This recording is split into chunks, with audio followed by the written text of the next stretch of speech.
गवा मन्ना के सचमुच ईद गणपाना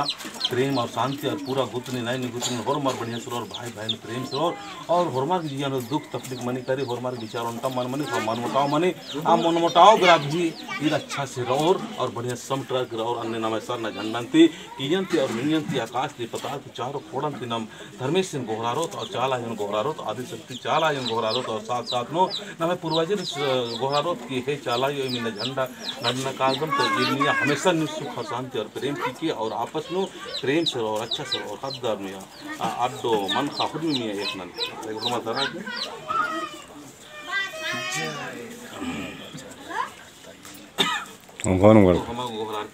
हे सदर में हे आदिशक्ति हे चालायो मानीम माया कैरी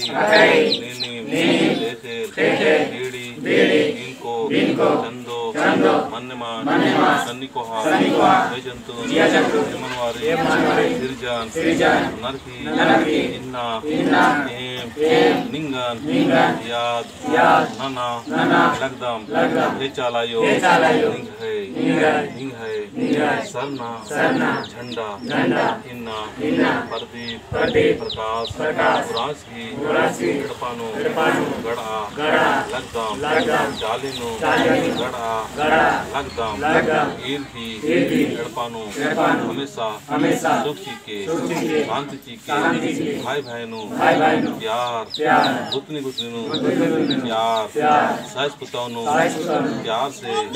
और अन्य दवाची के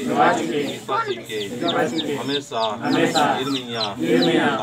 शांति और एक दूसरे दिन मदद ननोर अन्य इर्मिया सोची के और धन की दौलत घी पैसा घी कौड़े घी निकला हूँ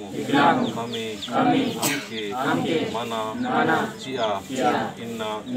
झंडा गड़ा लगदम एमागे पूरा विश्वास रही कि ई झंडंती एमागे सुख खकरो शांति खकरो ई झंडंती बद्दंता वर्मा आलर मिया सुख चीके शांति चीके और नीकी गलत और आदीन छामनना मन के और हारिन हूँ रत डहरे पवित्र डहरे सिंह डहरे जाला डहरे अंदर के और हेमिना चालिनु झंडा गड़ा लगदम आगात हेमंती इंद्रिम भी गलती मानो या खद्दर बचगीर अर्खी ओनोर इंद्रिम गलती ननोर आदीन हनन हरिम क्षमा मन के चलायो लेकिन 3 बजे तो जय चला जो से बात है ना बोलो मन जय श्री राम।